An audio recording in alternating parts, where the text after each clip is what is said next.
ইরানের বিরুদ্ধে যুক্তরাষ্ট্র ও ইসরায়েলের যুদ্ধ শেষ করতে সমঝোতা স্মারকে সই করেছেন মার্কিন প্রেসিডেন্ট ডোনাল্ড ট্রাম্প ও ইরানের প্রেসিডেন্ট মাসুদ পেজেশকিয়ান। উভয় পক্ষ থেকে এই তথ্য নিশ্চিত করে জানানো হয়েছে যে এরই মধ্যে এই চুক্তিটি কার্যকর হয়েছে। ৩ মাসেরও বেশি সময় ধরে চলা যুদ্ধবন্ধের জন্য স্থায়ী শান্তি চুক্তিতে যেতে অবশেষে যুক্তরাষ্ট্র ও ইরানের মধ্যে একটি সমঝোতা স্মারক সই হয়েছে। ফ্রান্সের রাজধানী প্যারিসের ভার্সাই প্রাসাদে এ সমঝোতা স্মারকে সই করেন মার্কিন প্রেসিডেন্ট ডোনাল্ড ট্রাম্প। বিশ্বের উন্নত দেশগুলোর জোট G7 এর শীর্ষ সম্মেলন উপলক্ষে ট্রাম্প ফ্রান্স সফরে রয়েছেন। তবে এ ব্যাপারে প্রেসিডেন্ট ট্রাম্প এখনো কোনো আনুষ্ঠানিক বিবৃতি দেননি বলে জানিয়েছে হোয়াইট হাউস।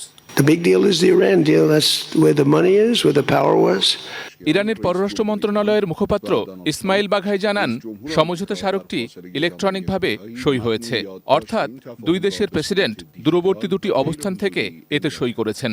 আমি বুঝি নির্মাণের শিল্প, সালাম স্টিল বোঝে ডিউরেবিলিটি। সালাম স্টিল, মোস্ট ডিউরেবল স্টিল। তিনি বলেন, চুক্তিটি ইতোমধ্যে কার্যকর হয়েছে, আর এ ব্যাপারে ইরানের আনুষ্ঠানিকতার কোনো পরিকল্পনা নেই বলেও জানিয়েছেন ইসমাইল বাঘাই।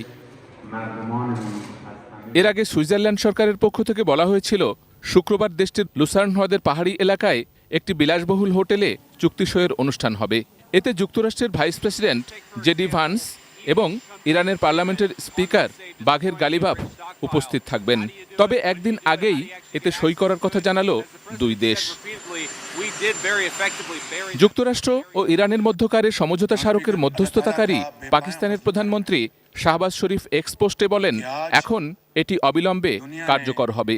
এর আগে বুধবার মধ্যপ্রাচ্যে যুদ্ধবন্ধে ইরানের সঙ্গে করা সমঝোতা স্মারকের 14 দফার নথি প্রকাশ করে যুক্তরাষ্ট্র। সমঝোতা স্মারকে সব রণাঙ্গনে যুদ্ধের অবসান এবং হরমুজ প্রণালী আবার খুলে দেওয়ার কথা বলা হয়েছে। পাশাপাশি ইরানের ওপর থেকে নির্দিষ্ট কিছু আর্থিক নিষেধাজ্ঞা শিথিল করার কথাও বলা হয়েছে। এছাড়া ভবিষ্যতে আলোচনার সময় ইরানের পরমাণু কর্মসূচির বিষয়টি নিয়ে কাজ করার প্রত্যাশার কথাও তুলে ধরা হয়েছে এতে। এখন যুক্তরাষ্ট্র ও ইরানের মধ্যে চূড়ান্ত চুক্তি নিয়ে আলোচনার জন্য 60 দিনের একটি সময়সীমা শুরু হবে। তবে সমঝোতা স্মারকে ইসরায়েলের যুদ্ধলক্ষ্য পূরণ না হওয়ায় দেশটিতে ক্ষোভ বিরাজ করছে।